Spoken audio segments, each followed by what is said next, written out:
He's a respectable opponent, and a win over him is legitimate. It's not like some guys you beat, like I'm way, way, way, way, way better than you.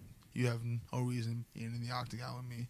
He belongs in the octagon. He's legit. And he's shown off his grappling a lot in his UFC career. Obviously, you're a very strong grappler yourself. What do you make of Tom's grappling? I think he has pretty good grappling, especially for heavyweight. Majority of heavyweights don't have any grappling. So, I think he knows what he's doing on the ground. Yeah. You had a great performance against Chris Daukaus. How does it feel? We all know you're a very well-rounded fighter, but how does it feel when you get that knockout and you show off your hands?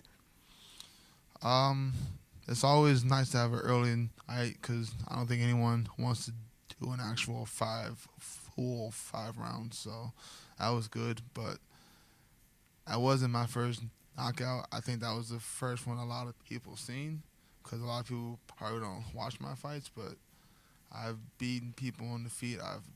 I've gotten knockdowns against other people on the feet, so it wasn't really a huge shock to me. I'm sure it was to everyone else, though, and they're like, oh, he has hands. I already knew that, so. You've kind of been on the cusp of a title shot for a while, just certain results haven't gone your way. Where do you feel like a win over Tom puts you? I'm going to be honest, a win over Tom puts me waiting for the winner of Cyril Gane, and I think we all know that. Like, that's why the UFC set up these fights. Like, we knew this back in February when Tom fought, Tuivasa fought, I fought. They were setting this up 6 months in advance. So, yeah, I'll probably get the winner of that fight, and then the winner of that fight will get a title shot, most likely. How do you see the fight between Cyril Gane and Tai Tuivasa playing out? I have no idea. Based off of Tuivasa's performance against Derek Lewis, it takes a lot of punches to knock him out. He's got a great jaw or head or whatever. He doesn't get knocked out easily, so we'll have to see if Cyril Gane has knockout power. There's been talk about a potential interim title fight between Jon Jones and Stipe Miocic for a very long time now. Hasn't materialized. I don't care about that. Like, I'm tired of talking about. I don't want. This isn't shade. I don't want you guys to be like, "Oh, Blazers talking shit about Jon Jones." I don't care. I'm tired of hearing about someone who's not officially a heavyweight until he steps on the scale and it says 240 whatever. He's not a heavyweight, so I don't want to discuss it. All right, thank you. Guys, obviously, you're over here in England, and I think a lot has been made of the crowd on Saturday night. Do you have any care in the world? I don't care. Do they know? You should put this in your articles. We can't hear them. I don't know what they can call me a wanker or what. I can't hear you, so I don't care at all. Okay.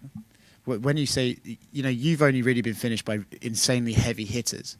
Do you think you can lose in other ways, or do you think, oh look, I just got hit by guys who can knock anyone out, and that's why I've lost? Or... I mean, that is facts. That's how I've lost in the past. But I think anyone, if you don't go out there and perform your best, you can be out-pointed or just out decision. I've seen it happen to my homies. I've watched one specific one that I watched, Corey Sandhagen, when he fought TJ Dillashaw. Like, in my eyes, he won based off the damage, but if we're going by the judge's scoring card, he was giving up his back too much and he lost. So if you go out there and you make mental errors, you can lose. Thank you. Curtis, hi. Just looking back at the Chris Daukaus fight, I don't think you even attempted a takedown in that fight. You just went straight at him with the hands. Was that a conscious decision that you were going to go out and showcase your striking in that fight? Yes and no. Like, I made a conscious decision I wasn't going to force the takedowns. Like, if he had just dropped his hands and gave me an easy takedown, yes, I'm going to take it. But he didn't give me the easy takedown, and I know I could have forced it, but I didn't want to force.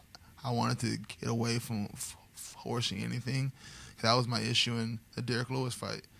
I beat him that whole first round, and then I forced a takedown attempt early into the second round, and I paid the price. When you force things, they're easier to see, easier to counter. I want it to be organic, so that's how I'm gonna be for the rest of my career. I learned a lesson in that Derrick Lewis fight. I don't like to lose the same way over and over, so I'm not gonna make that mistake again and be overly just not being patient and letting things happen organically. Do you think Tom will give you an easy takedown in this fight, or the opportunity for an easy takedown? Maybe not in the first 2 rounds. That's why you do have to strike. You have to make it organic. The best takedowns happen within the exchanges.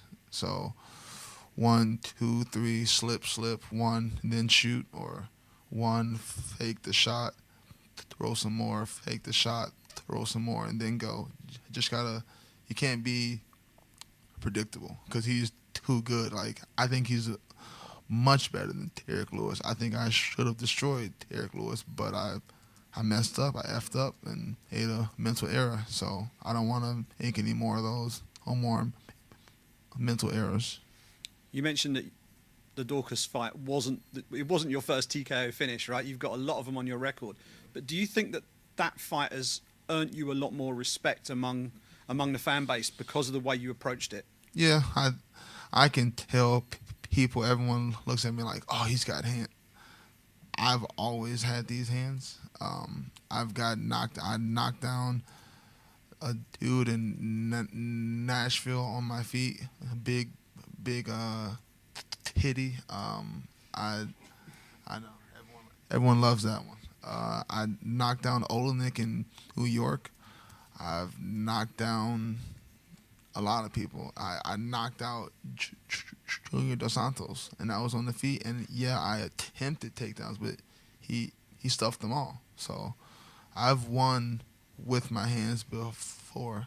It's not a surprise to me, but that's one of the issues with MMA. Like, we don't have, like, it's not like the NFL, MLB, NHL. You have loyal, like, fans who they know all the stats. They can tell you for, like, football, they can tell you how many times their team passes on 3rd and 6. Like, fans. Majority of MMA fans are just here, oh, this guy's big, I want to watch him just knock each other out. Those aren't real fans. Those are just people that want to see violence. When you're an MMA fan, you understand the sport, you actually follow the sport, you watch it, you remember stuff. We don't have a lot of those. Like, that's why when I do meet real MMA fans, the energy I give them is a lot more positive than the energy I give to the casuals who just want to see blood. Last one from me. You've got the striking, you've got the wrestling. Which one's going to be the decisive skill set on Saturday night?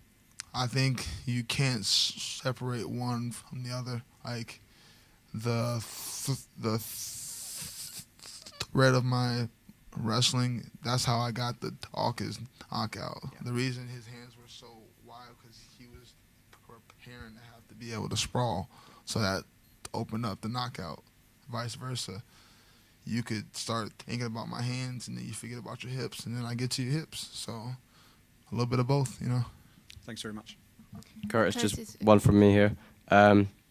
Another American fight on the card hoping to cause an upset is Jordan Levitt. He said that he's going to twerk on the O2 Arena after he wins. Do you have a similar plan if you beat Aspinall? No, I don't. That's not my thing. But more power to him if he does it. I'll be interested to see the reaction of the crowd after that. Thank you. Curtis, Tom's never been into the 3rd round. Do you think that has any disadvantages to him in the future? I can't speak for him, but for myself, the first time I went the full 5 rounds, that 5th round was different. It's hard to replicate the real fatigue of like real 20 minutes and then that last 5 minutes. I could be doing this in sparring all the time, but your partner's not looking to knock you out, like that real fear of like, oh no, my arms are getting heavy, my legs are getting heavy. I've experienced that. I like to call it the dark place. That 5th round was the dark place, and I've been there, and I came out on the other side, and the experience I gained from that was, I can't even put a figure on it. It was very, very important. So I can't say he needs it, but I needed it.